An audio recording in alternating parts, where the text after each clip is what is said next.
Nabi. Mereka secara harta mungkin kurang, tapi yang kaya hatinya, jadi gak pernah gini.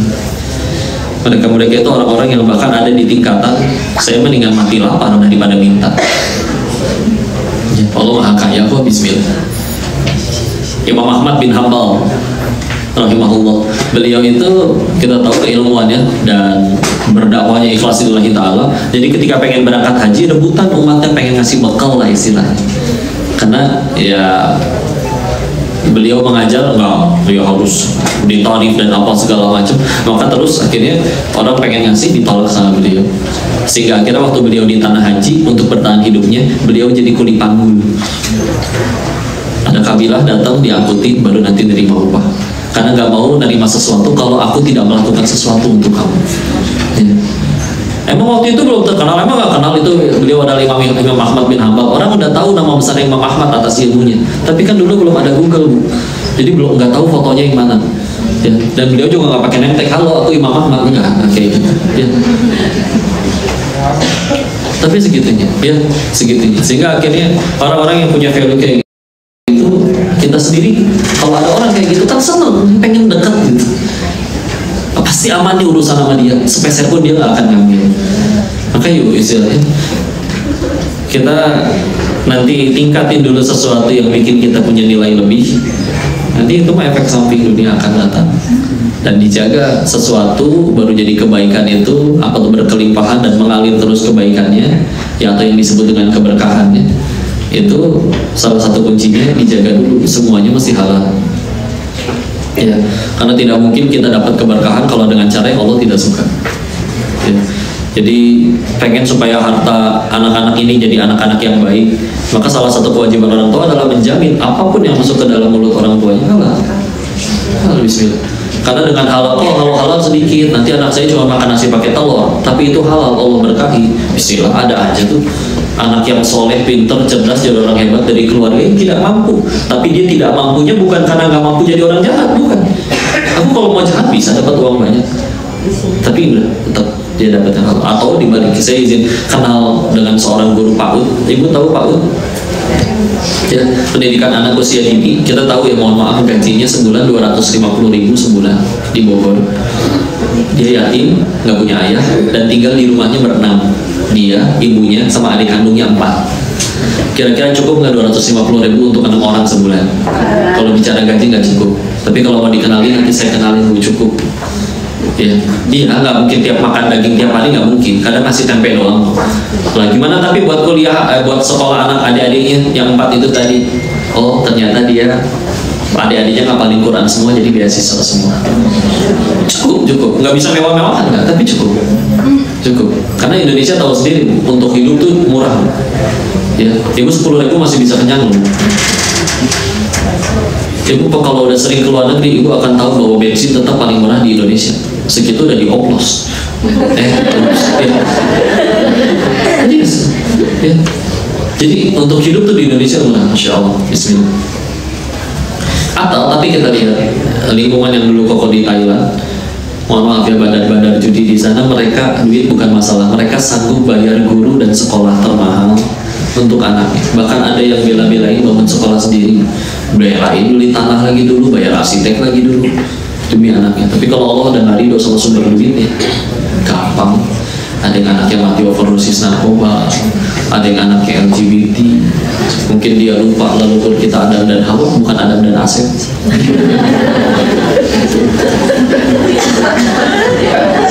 Lagi ngambil hikmah ini teh, kesedihan lain. Serius. Bukan berarti nggak boleh kaya. Ibu mau kaya mah enggak. Tapi kan ditanyanya bukan saldonya berapa nanti pas menikah, tapi dapatnya dari mana, dipakainya untuk apa, ya kan? Silakan ibu punya 1 kuadriliun juga boleh, selagi nggak dari ngoplos bensinnya. Urusan. Selagi halal sih. Daripada punya duit cuma 1 juta, tapi dapatnya dari pinjol, dipakainya buat judul rumah. Ibu dari tampang-tampangnya mah nggak ada yang main judol ya, Bu ya. Asli udah mau arti. Mainnya Roblox kok. Terus kadang ketidaktahuan itu menyelamatkan. Ada ibu-ibu ya, dia bilang Jadi setiap kali pengen beli sesuatu minta mantunya untuk dipesenin di belanja online. Dibilang kan, kenapa nggak ini belanja sendiri? Oh, nanti kalau bisa jadi belanja aja.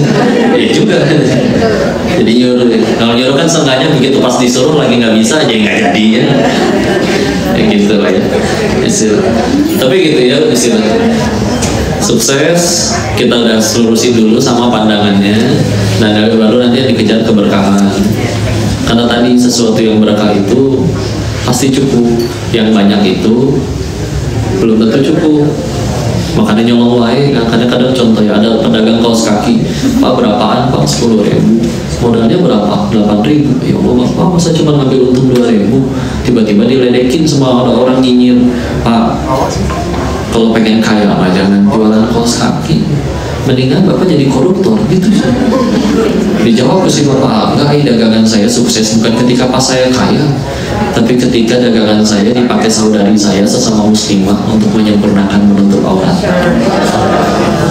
Bedakan dari awal tujuannya, kaya hatinya, nggak minta. Tetangga ganti mobil nggak sakit hati. Di luar sana ada tetangga ganti mobil kan meriah. Tetangganya naik jabatan koma. Tetangganya jadi direktur magangnya. Capek sekali. Bu capek kan? Capek kan selalu kelihatan langsing tiap kali foto tahan nafas. Tahu aja ya Bu. Adiknya miring-miring nih. Nanti berhasil kelihatan langsing, mukanya biru. Kasihan atau dulu. Kadang kasihan yang foto, mas tolong jangan gendut. Kok mahal? Kok mahal? Kan yang makan banyak itu, masa saya diomongin sih? Sedikit jadi ibu-ibu ya. Jadi gitu ya istilah. Mau ibu mau viral? Enggak. Tapi ingat kita meninggal nggak ditanya followersnya berapa ya. Ditanya kamu ngajarin apa ke pengikut kamu. Ya. Dia cuma popularitas, cuma alat buat kenalin Allah. Mumpung punya popularitas digunain buat ngajarin tentang Allah. Coba ibu bikin akun baru, pengikut 0, siaran langsung, atau siapa yang tahu? 0, nggak ada yang, jika kacau ya apa bedanya? Atau buka kamera live tapi nggak ada yang masuk gitu. Alam. Tapi ya gitu ya. Ditanyanya kamu ngajarin apa ke followers kamu? Pintu surga 8, tapi pintu surga bagi yang centang biru kan nggak ada.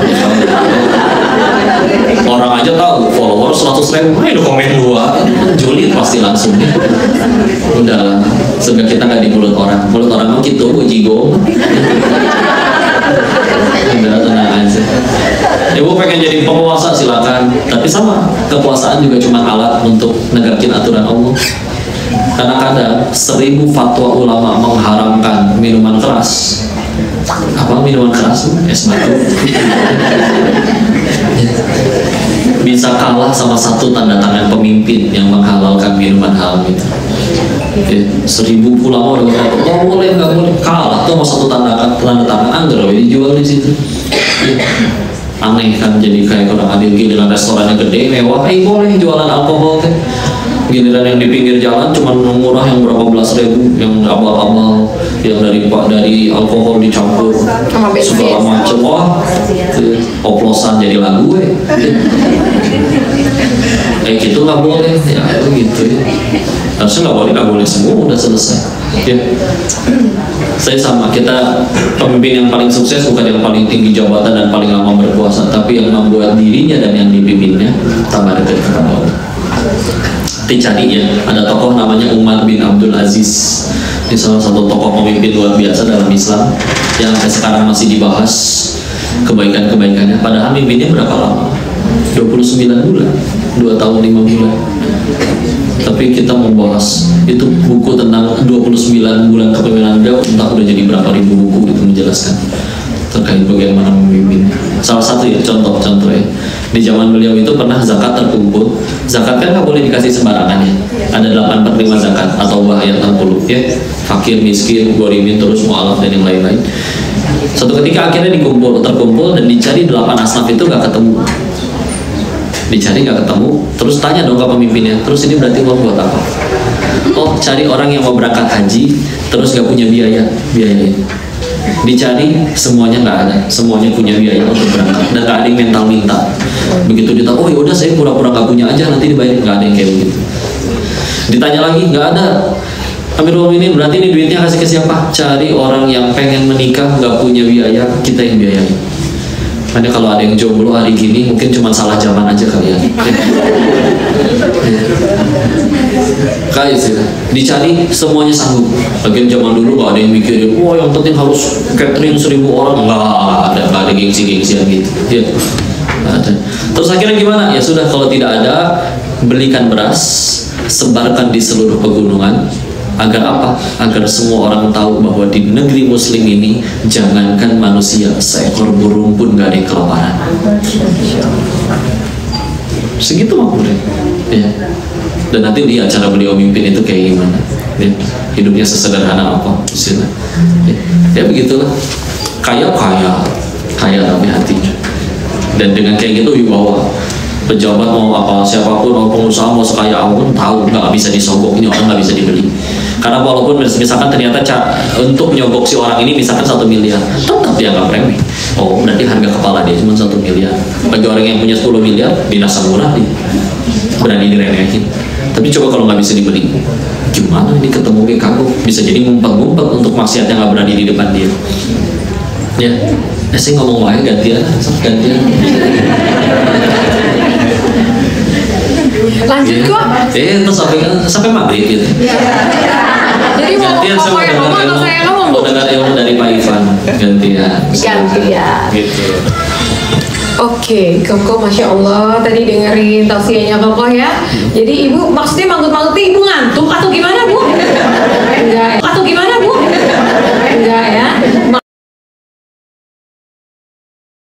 Makan permen. Tadi saya udah lihat. Jadi ibu-ibu di sini semuanya antusias. Jadi kalau untuk cari pemimpin ya adil ya bu ya. Jadi sekarang di sini siapa yang mau dibiayai kok? Di mana itu kok? Yang katanya bisa kawin gratis kok? Itu sekitar 14 abad yang lalu. 14 abad yang lalu ya. Kalau sekarang mohon maaf. Nanti kalau semuanya gratis tuh Bang Catherine nggak laku ya. Tadi Koko udah cerita. Nah sekarang ini saya mau balik ke Pak Ivan. Sesi tanya jawab Koko mau kita langsung atau gimana Pak Abi? Pak Ivan dulu ya. Oke, nanti kita kasih untuk Pak Ivan. Pak Ivan ini dari divisi Pegadaian. Jadi ibu-ibu di sini yang punya masalah, siapa yang mengatasi Bu? Bukan ibu. Ada kodenis di sini. Yang mengatasi masalah udah pastinya Allah ya Bu ya. Pegadaian berarti perpanjangan tangan. Bukan begitu Pak Ivan? Oke, Pak Ivan mungkin bisa kodenis. Mic-nya kok bisa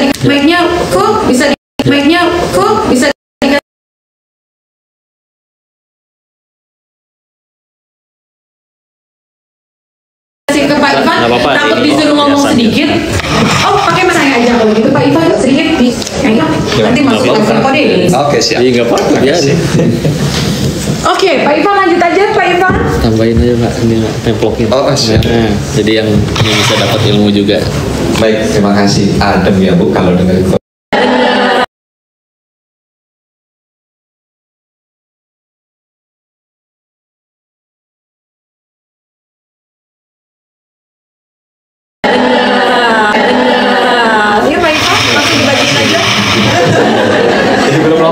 Terima kasih Assalamualaikum warahmatullahi wabarakatuh. Saya Ivan dari Pegadaian, khususnya untuk yang kerjasama dengan OCBC di pagi hari ini. Kalau tadi judulnya sudah disebutkan kunci emas menuju sukses dan keberkahan. Yang kita cari tadi kata Kodenis, sukses itu tujuannya dulu dan keberkahan. Kalau kita lihat emas gitu ya, ibu tadi saya lihat udah banyak yang panggil gitu ya. Saya lihat banyak. Kalau saya selalu juga Kita emas. Orang pada berita media sosial gitu ya, orang pada ngantri beli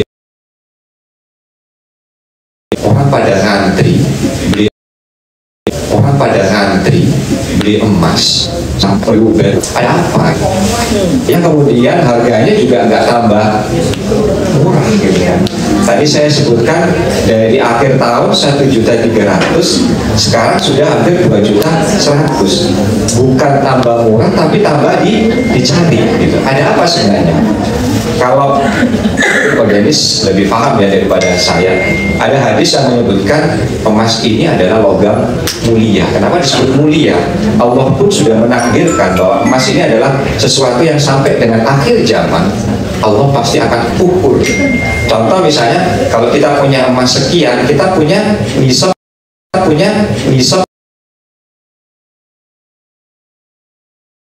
untuk di zakat emas, kembali lagi bukan yang lain, salah satunya adalah emas yang ada nisabnya. Makanya kalau dulu Rasulullah meminta kalau kamu misalnya mau berkurban, ukurlah dengan 1 dinar. 1 dinar itu sekitar 3,34 gram. Kalau dinilai dengan harga sekarang yang sudah 2 juta, kurang lebih sekitar ya 6 sampai 6,5 juta. Masih akan terus seperti itu sampai dengan akhir zaman. Jadi artinya emas ini adalah alat untuk melindungi kekayaan kita supaya nilainya tetap. Bahkan sampai nanti nilai emas akan cenderung naik.